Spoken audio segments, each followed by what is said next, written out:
85.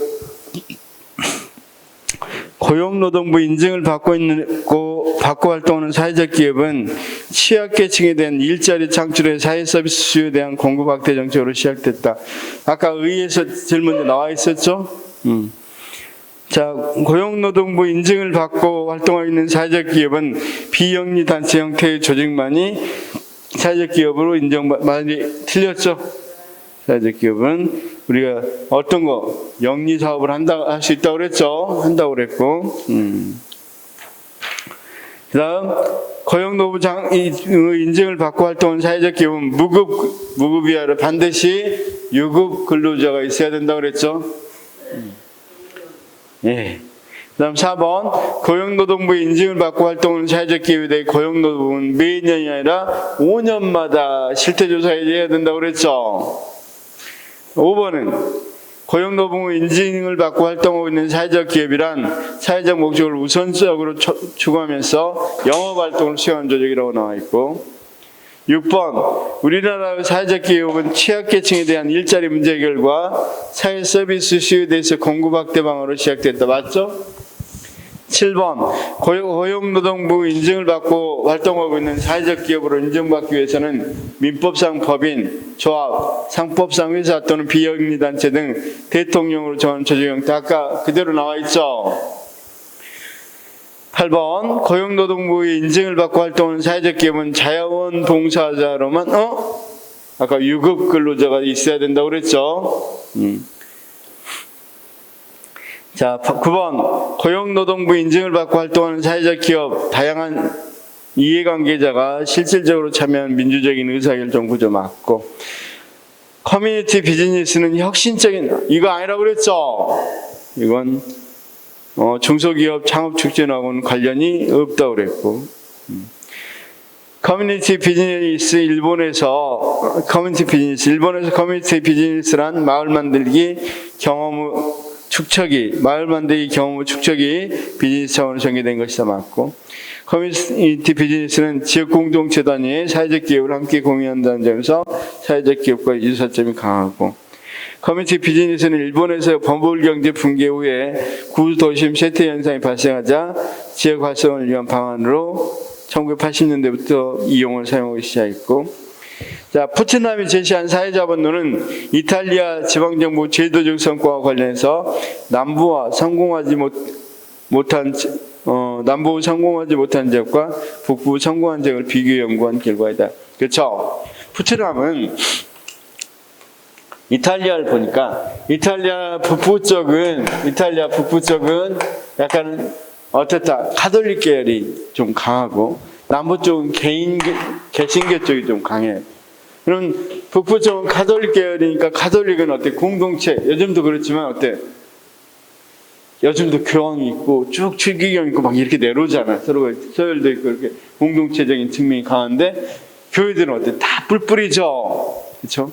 우리 선생님들 교회 보면 어때? 자기들끼리 무슨 공동체라기보다는 자기들 교회잖아. 흩어져 있단 말이야. 그러니까 쉽게 말해서 사회적 자본으로 설명하면 이쪽의 전통이 훨씬 공동체적 전통이 강하겠죠? 근데 이쪽은 약간 그런 전통이 약하겠죠? 그래서 이걸 어떻게 해석하겠냐면, 지역 사회자본이 여기는 풍부했고 여기는 지역 상계자본이 풍부하지 못했기 때문에 성공하지 못했다고 봤어요. 15번 푸치남이 제시한 사회자본에서 사회자본의 구성 요소로서 신뢰, 사회적 네트워크, 지역 금융이 있어. 쌤, 지역 금융은 무슨 자본이겠어? 지역 금융은 경제 자본이겠죠. 그렇죠? 그래서 15에서 틀린 부분이 어때? 지역 금융이 아닙니다. 그럼 뭐라고 그랬어? 신뢰, 사회적 네트워크, 호혜적 규범. 그렇죠?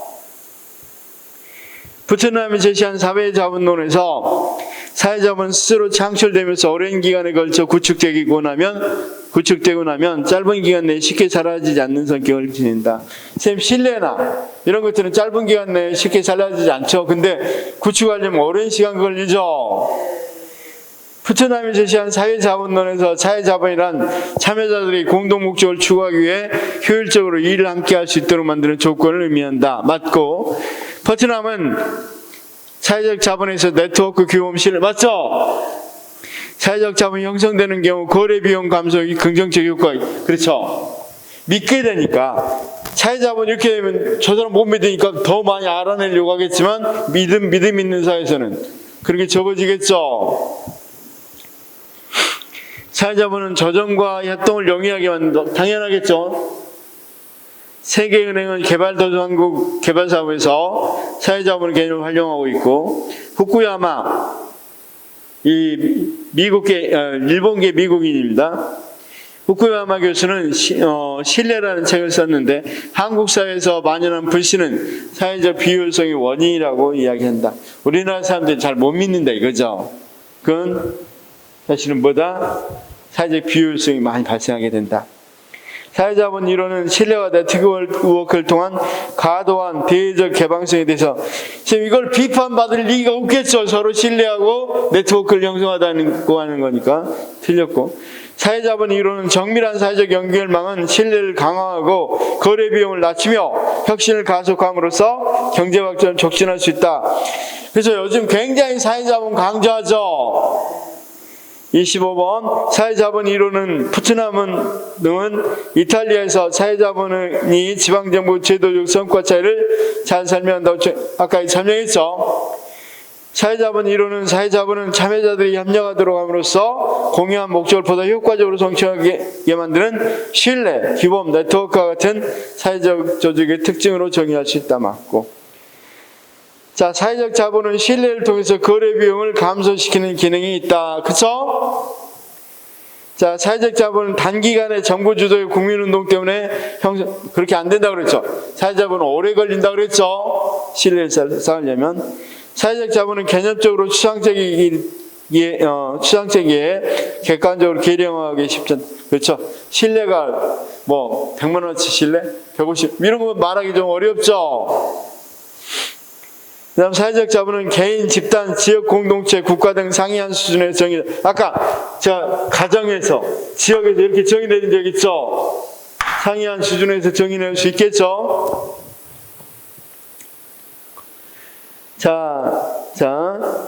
그 다음, 이 사회적 자본은 사회 구성원들의 공동의 문제를 해결하는 데 적극적으로 참여하는 사회적 조건 또는 특성을 의미한다. 맞고, 사회적 자본은 공동 이익을 위한 상호 조율과 협력도 맞고, 사회적 자본은 공동체에 대한 무조건적 봉사라고 해서 호혜적이라고 그랬어. 호혜성, give and take가 있어야 된다고 그랬죠. 사회적 자본은 신뢰가 사회 전체 혹은 사회의 특정 부분에 널리 퍼져 있는 데서 생기는 능력을 의미하기도 하고, 사회적 자본은 사회 내 신뢰 강화를 통해 거래 비용 감소. 이 영어 계속해서 나오는 거야, 이 지문. 사회적 자본은 경제적 자본에 비해 형성 과정이 불투명하고 불확실하죠. 언제부터 신뢰가 생겼는지 아는데 상당히 어렵죠. 경제적 자본은 언제 돈 들어왔는지 언제 나왔는지를 확실히 알 수 있는 데 비해서, 사회적 자본은 사회적 규범 또는 효과적인 사회적 제재력을 제공한다. 선생님, 아무래도 신뢰관계가 있으면 비판하기 힘들잖아. 그렇죠? 사회적 자본은 동조성을 요구하면서 개인 행동이나 사적 선택, 선생님 사적 선택이 아니죠. 공적 선택이죠. 그래서 이 부분은 XO가 바꿔졌네요. 38번은 X고 39번은 아까 집단 결속력으로 해서 다른 집단 관계에서 부정적 효과를 나타낼 수도 있다고 그랬죠. 그쵸? 아까 그래서 뭐라 그랬어? 이연줄로 많이 우리가 연결되는 경우 좋은 사회는 아니죠. 이제 행정 이념만 하면 되는데, 행정 이념은 실제로 OX도 딱 하나밖에 없어. 그쵸? 행정 이념은 공익, 그 다음 정의 정도로만 잘 알아두시면 될 것 같아. 자, 행정 이념. 이 부분 하면 이제 일은 다 끝나고 정책론 들어가게 됩니다. 다음 주에는 정책론이 거의 들어가게 되는데, 이걸 다 못 끝내면 이것만 가져오시기 바랍니다. 이것만. 자, 먼저 교육 이념. 그 개념에서는 자 78페이지 펴시면 되는데 78페이지 펴시고 뭐 저희 7, 8페이지 앞에는 전체적으로 쭉 이런 게 있었다는 거 보여주는 거였어요. 보여주는 거고 자 이 공무원원장과 국가공무원법 여기까지 한번 이런 게 이건 나중에 시험 뭐 할 때 문제풀이 OX 할 때 한번 보도록 하겠습니다. 여기서 핵심은 공익이죠. 공익. 그렇죠? 공익에 대한 논의. 공익에 대한 논의에는 뭐가 있다 그랬어? 어떤 거? 실체설과 과정설. 우리 쌤들 이 공부를 어느 정도 했기 때문에 이건 시험에 많이 나온다는 걸 뻔히 다 알죠? 이거 하기 전에 공익 하기 전에 자 어떤 사회가 바람직한 사회인가 이런 것들을 이야기할 때 어떤 게 있어? 우리가 윤리 부분에 있어서 쌤 간단하게 이것만 설명해 보겠습니다. 어디에서 배웠으니까 고등학교 때 이미 배웠으니까 공리주의적 관점하고 그렇죠? 결과론적 공리주의적하고 의무론적 윤리관. 이 사람의 대표적인 게 뭡니까? 칸트. 그렇죠? 여기에 대표적인 게 뭐다? 공리주의자.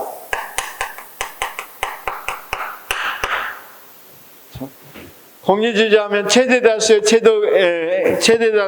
행복을 주장하는 사람 누가 있어? 벤담, 그 다음 밀, 그쵸? 제스 밀. 자, 그러면 이런 거였어요.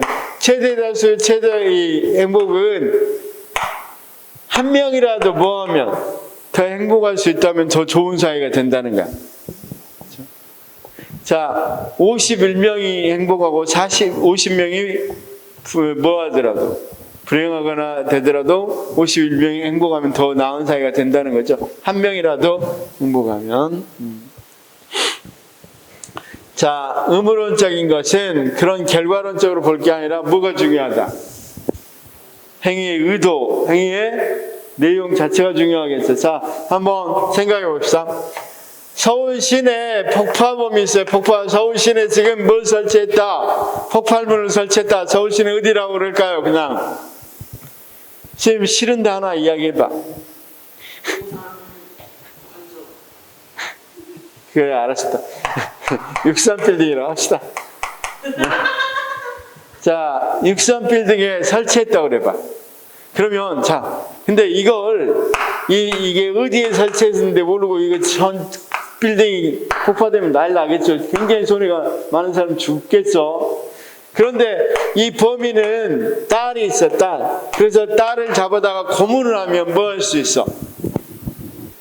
말할 것 같아. 그러면 자, 쌤, 딸을 고문해야 될까 말아야 될까? 어린 딸이 있는데 이 어린 딸을 보면 고문하고 있으면 참아. 못 견뎌서 말을 할 것 같단 말이야. 그러면 고문해야 돼, 안 해야 돼? 공리주의자들 입장에서는 해야 된다고 한단 말이야. 그래야 한 명이라도 더 살 수 있는 거죠. 그런데 의무론적 입장에서는 그 행위 자체를 가지고 생각한단 말이야. 아니, 어린아이를 고문한다. 그 말이 돼? 이건 윤리적으로 용서할 수 없다고 이야기하는 게 의무론적 입장이에요. 그렇죠? 그래서 의무론자는 의도나 그 내용을 가지고 이야기하는 건 여기 결과적인 걸로 이야기하는 것을 말한다. 이제 이해는 됐죠? 공유주의적 의무론적.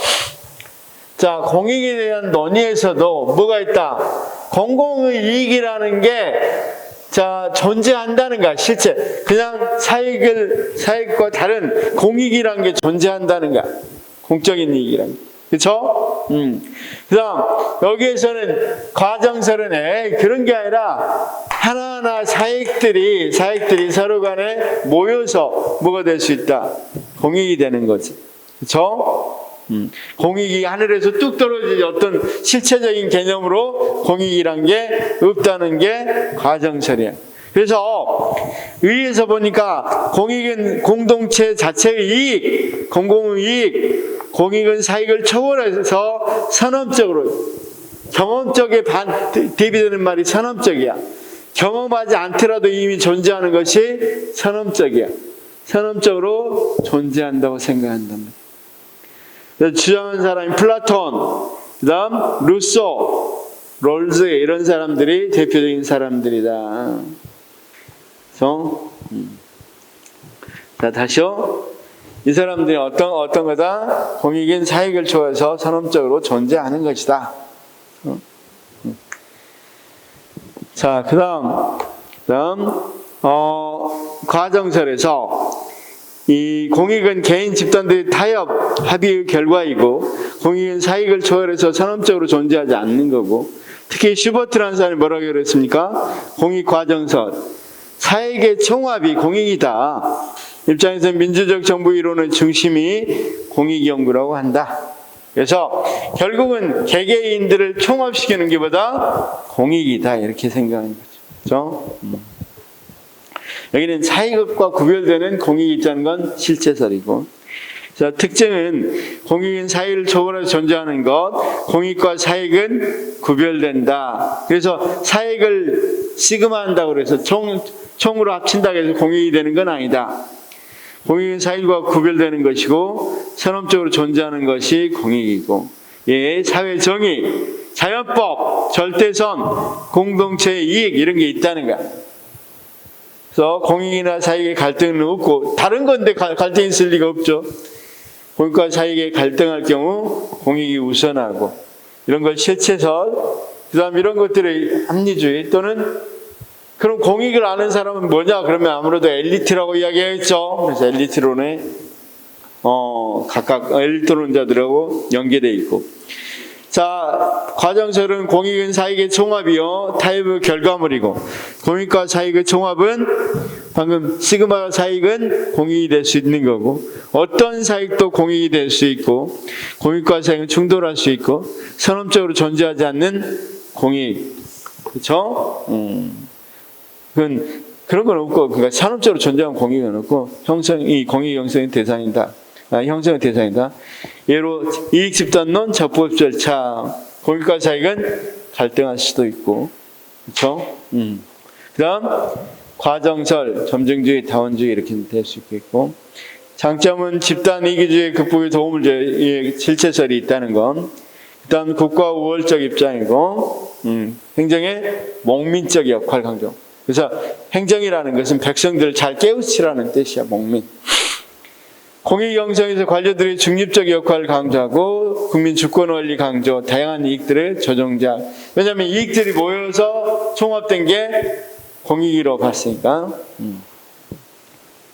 그래서 국가가 나서서 해야 되겠어? 아니면 국가는 뭐해서 중립적 입장이어야 되겠어? 관료들은 중립적 입장이어야 되겠죠. 실체설은 이런 게 공익이라고 이 관료들이 알려줘야 되겠죠. 목민적 입장이라고 이야기한단 말이에요. 자, 실체설의 단점은 권위주의적 전체주의화로 관료 독재의 정당화가 우려된다. 심법. 이게 공익이야. 우리가 알고 있잖아요. 이 공익이란 거. 이걸 따라와. 이렇게 할 수 있겠죠. 관료들이. 그러면 그게 단점이고, 이념적 경직성이 강하고, 자, 집단 간 참여, 그 다음 불균형, 친무관은 다수, 활동적 소수, 적법적 절차 위반은 안 된다는 거죠. 그렇죠? 자, 단점은 적법 절차가 적법 절차의 위반. 날치 같은 경우도 적법 절차라고 이야기할 수 있겠지만, 그런 것들은 어떻게 되겠어? 사실 그걸 가지고 총의를 모았다고 하기는 좀 그러죠. 자, 그래서 거기 공익 가지고만 한번 쭉 읽어볼까요? 공익 거. 네.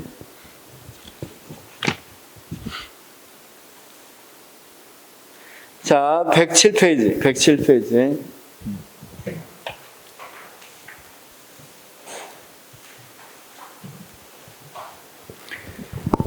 공리주의적 관점에서 공익은 사회 전체의 효용이 증가하면 공익이 향상된다.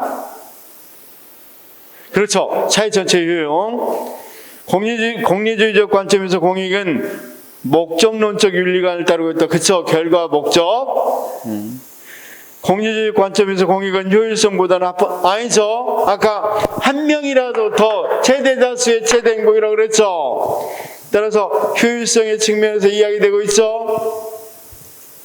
공익에 대한 과정설은 개인의 사익을 초월한 공동체 전체의 공익이 따로 있다고 보는 견해이다. 이건 과정설이 아니라 실체설이고, 공익에 대한 실체설은 사회 전 구성원의 총효용을 극대화함으로써 공익에 도달할 수 있다고 보는 것이다. 총효용 극대화 맞죠? 조심해야 돼. 자, 사익의 총합, 이거하고 달라요. 저는 다른 이야기야. 공익에 대한 과정설은 공익이 사익의 총합이거나 사익 간의 타협 조정 과정을 통해 얻어지는 것을 보는 게, 이건 과정설 맞죠? 공익에 대한 실체설은 사회 공동체 또는 국가의 모든 가치를 포괄하는 절대적인 선의 가치가 있다고 보는 것이다. 맞고, 국가 공무원법 제1조에서 공무원은 국민 전체의 봉사자로서 공익을 추구해야 한다고 명시하고 있다. 자, 아까 우리 쌤 78페이지 한번 다시 볼까요? 요약집에서 78페이지. 거기 국가공무원법 제1조 나와 있어. 거기 눈을 씻고 찾아봐도 공익이란 말 있어 없어? 없죠. 근데 거기 공무원 현장 봐봐. 공무원 현장 보면 제일 앞에 뭐가 있어? 공익을 우선하여 이거 있죠? 그래서 8번은 틀렸고 9번은 맞고 그렇단 말이에요. 자, 공익이란 말은 공무원 현장에 있습니다. 국가공무원법 1조에는 공정성, 민주성, 능률성 이런 말들만 있죠. 좀 확인해 봤어? 해서 잘 받으시라고. 공익의 실체설에서 답변에 신공공 서비스론에서는 공익을 행정의 목적이 아닌 부사물, 말도 안 되죠. 신공공 서비스론은 공익을 추구하는 걸 강조한다고 그랬죠. 11번 공익에 대한 실체설에서는 공익을 사익 간 타협 또는 집단 간 상호, 이건 실체설이 아니라 과정설이죠. 12번 공익의 실체설에서는 사회 공동체나 국가의 모든 가치를 포괄하는 절대적 선의 가치가 맞죠? 13번 공익의 실체설에는 적법 절차의 준수에서 공익이 보장된다. 적법 절차 준수에서 공익이 보장되는 건 과정설. 공익의 실체설에서는 사회 구성원이 보편적으로 공유하는 이익을 의미한다. 맞고, 공익의 실체설은 행정의 조정자 역할, 행정의 조정자 역할은 과정설, 그렇죠? 공익의 개념의 실체설은 집단 간 상호작용 산물, 이건 과정설이고, 공익 개념의 과정설의 대표적인 학자는 플라톤, 루소는 실체설이라고 그랬고, 공익 개념의 실체설은 공익이라는 미명하에 개인이 이게 침해될 수 있는 위험. 아까 그랬죠. 이게 공익이야 해버리면 이 개인의 이익이 희생될 수 있겠죠. 19번은 공익의 개념의 과정설은 공익과 사익이 명확히 말이 안 되죠. 구분이 안 된다는 개념이에요. 자, 20번. 공익에 대한 실체설은 사익을 조정해 공익을 산출할 수 있다고 보기 때문에 과정설이라고도 한다. 그렇죠? 말이 아니라 사익을 조정해 공익을 산출할 수 있는 것을 보기 때문에 실체설, 과정설이라고 안 하죠. 둘 다 일단 말이 이상하죠. 틀렸죠? 21번 공익에 대한 과정설은 다원주의 국가에 일어나는 정책 결정 과정을 전제한다. 맞고, 공익에 대한 실체설은 사익의 총합이 곧 공익이 된다고 주장한다. 이건 과정설 입장이고, 공익은 국가 권력의 정당성을 부여하지만 정책평가 기준으로 말이 안 되죠. 기능하고, 행정의 최고 가치로서 공익 개념은 공사행정 이론론이 아니라 정치행정 이론론이죠. 공사행정 이론론이고, 공익의 실체설의 대표적인 학자는 플라톤, 루소, 롤즈 맞고, 공익에 대한 과정설은 공익을 서로 충돌하는 이익을 가진 집단들 사이에서 상호 조정 과정을 거쳐 균형 선택 결론을 도달할 때 실현되는 것 맞고, 공익에 대한 실체설에서도 전체 효용을 극대화를 강조하는 입장에서는 사회 구성원 효용을 계산한 다음에 전 구성원 총 효용을 극대화하는, 맞죠? 공익에 대한 실체설에서 도덕적 절대가치를 공익의 실체로 보는 관점에서는 사회 공동체나 국가 모든 가치를 포괄하는 절대적 선의 가치가 있다고 가정하고, 공익에 대한 실체설은 적법 절차 준수는 과정설. 그쵸? 자, 롤즈의 이야기 할까요? 롤즈. 여기까지 한번 좀 해보면 끝날 것 같습니다. 롤즈. 자, 롤즈의 정의론. 롤즈는 어떤 생각을 했어? 롤즈는 정의란 무엇인가에 대해 생각을 했었죠? 롤즈의 정의란 무엇인가? 그럴 때, 네? 요약집은 84페이지, 요약집은 80페이지. 80페이지 보면 거기 나왔죠? 79페이지 밑에. 79페이지 존 롤즈 밀려있죠? 좀 미안합니다. 거기에 있는 거고, 책에는 94페이지 있는 거.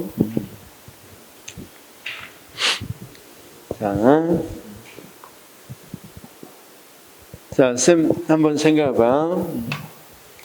롤즈는 정의란 무엇인가 했는데, 플라톤이나 아리스토텔레스부터 정의란 무엇인가 다 이야기해봤는데 제대로 정답이 없더라 이거죠. 그래서 어떤 생각을 했어, 롤즈는?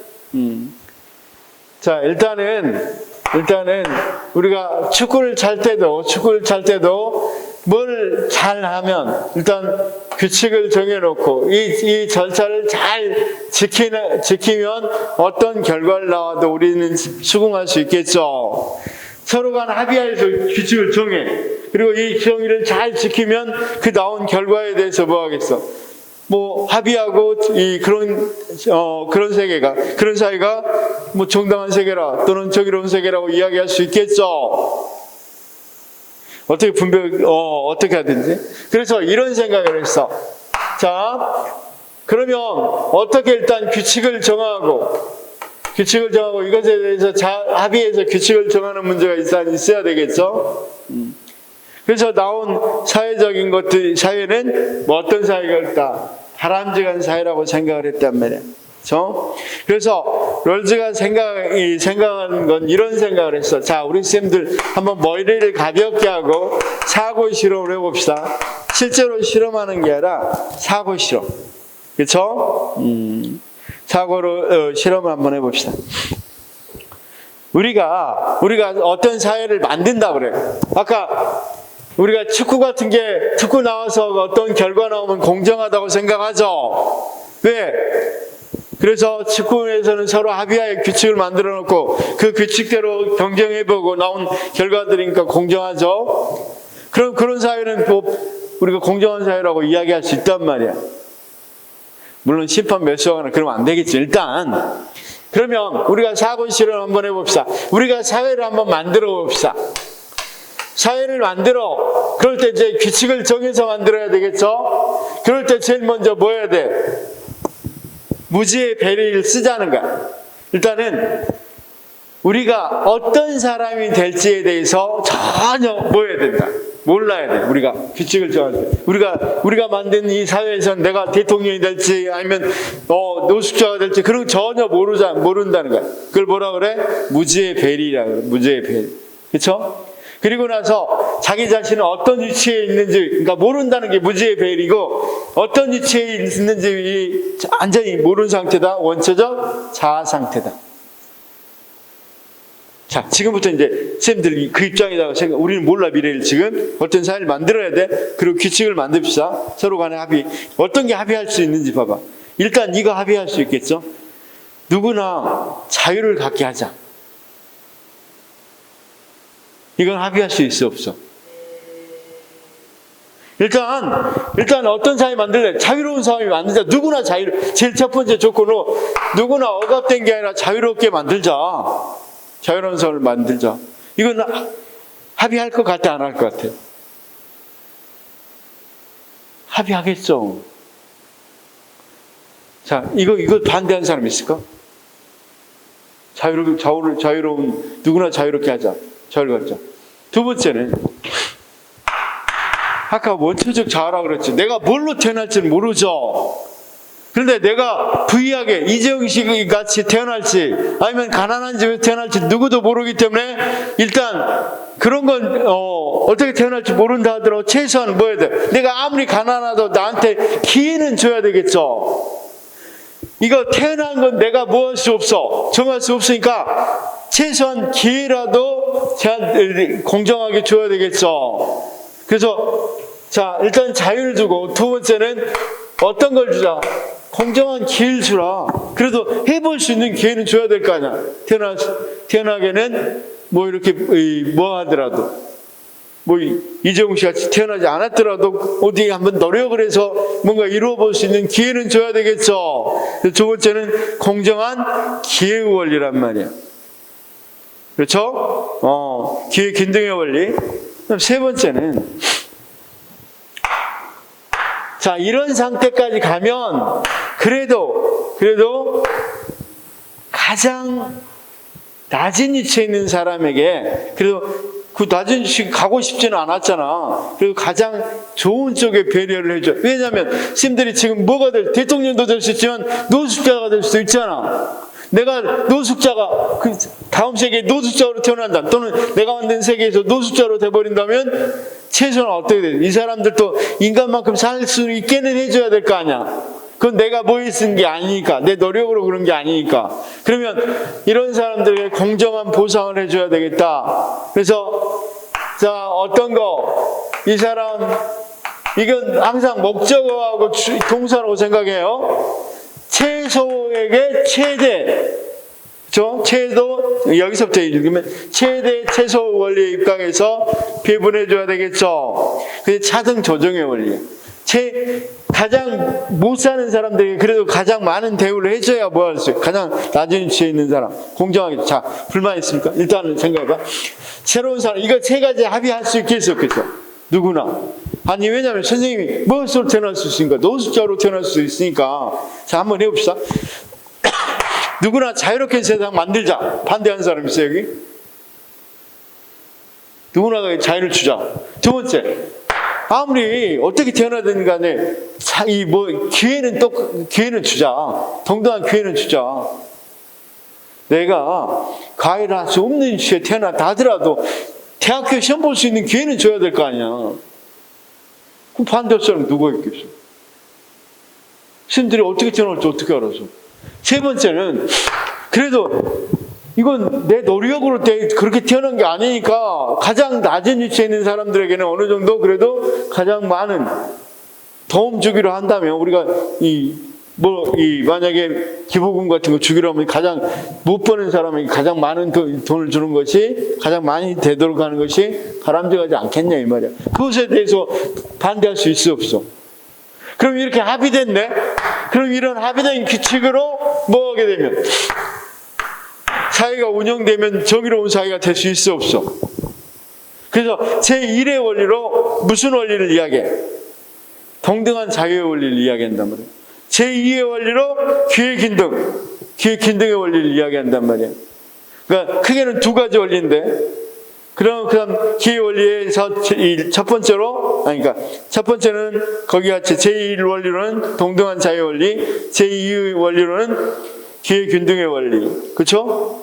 대신에 이런 상태에서 이걸 충족하면 차등 어느 정도는 가난한 사람에게 조정을 해주는 그런 세상이 정의로운 세상이다. 자, 이런데 이렇게 규칙을 정하기로 합의하자. 누구나 합의할 수 있다는가? 따라서 이런 누구나 합의할 수 있는 세상에서 이루어지는 여러 가지 사회생활들은 어느 정도는 그래도 정의로운 생활이라고 이야기할 수 또는 정의로운 사회가 만들어져서 이야기할 수 있지 않겠냐 이 말이야. 이해됐어? 자, 자기 사고 실험입니다. 사고 실험. 그러면서 순서로는 이게 제일 중요하고, 그 다음 이거 중요하고, 그 다음 이거 중요하다는 거야. 이 두 가지가 충족됐을 때, 자, 채소자에게 최대한 보상을 해주자. 이거는. 차등점 보상을 해주자, 이 말이야. 이해됐어요? 그럼 문제, 5문제 풀고 끝냅시다, 오늘. 여기 7문제입니다. 30번. 롤스가 제시한 정의론에서 롤스는 사회계약론의 입장에서 정의의 원리를 도출한다. 방금 아까 뭐 했어? 서로 간에 합의를 보고 계약을 하기로, 어떤 계약을 하기로 할까? 어떤 합의를 볼까? 이런 이야기 했었죠. 다음 롤스가 제시한 정의론에서는 전제 조건은 원체 상태란 무지의 배일의 가정, 맞죠? 롤즈가 제시한 정의론에서 제1원리는 사회적 약자의 편익 아니죠? 제1원리는 균등한 자유의 원리였죠. 그렇죠? 동등한 자유 원리였고, 롤스가 제시한 정의론에서 롤스의 정의관은 자유와 평등을 조화를 주겠다. 결과적으로는 자유와 평등 조화죠. 34. 기본적 자유와 평등의 원리, 최대의 극대화 원리, 차등의 원리, 공정한 기회균등의 원리 중 롤즈의 정의론과 거리가 먼 것은 최대의 극대화. 최대의 극대화 아니라 그랬죠. 잘 사는 사람들 극대화시키면 안 되죠. 자, 맥스 민이라 그랬습니다. 이게 목적어입니다. 그러니까 최소화하는 사람들은 최대화 주는 거. 최대 최소. 그 다음, 롤즈의 정의론에서 원체적 자아 상태 안에서 구성원들의 이성적 판단에 따른 사회 형태는 극히 합리적일 것이고, 그 합리적일 것으로 가져온 사회계획론을 전택에 따른다. 방금 이야기했죠? 롤즈의 정의론에서는 현저한 불평등에서는 사회 총체적 효용 극대화를 추구하는 공리주의가 정당화될 수 없다. 그러겠죠. 완전히 불평등한 사회에서 더 잘 사는 사람들이 잘 사는 사람이 51명이 더 잘 살게 됐어. 가난한 사람 49명이 더 못 살게, 이게 더 정의로워서 말이 안 되죠. 왜냐하면 아까 이야기한 것처럼 그렇게 하면 기회균등 같은 게 다 어긋나 버리죠. 그래서 자 37번 롤즈의 정의론에서는 사회의 모든 가치는 평등하게 배분돼야 하며 불평등한 배분은 그것이 사회의 최소 수혜자에게 유리한 경우에 정당화. 맞죠? 롤즈의 정의론에서는 자유와 평등 조화를 추구하는 중도적 입장이죠. 자유방임주의에 따른 전통적 자유주의 입장을 비판하고 있죠. 그렇죠? 여기까지만 일단 여기까지만. 사회적 형평성부터는 쌤 안 가져와도 됩니다. 다음은 이제 안 가져올 필요는 없겠구나. 이거 정책론 계속 하는 거니까 가져오십시오. 미안합니다. 가져오십시오. 조금만 하고 바로 정책론 가겠습니다.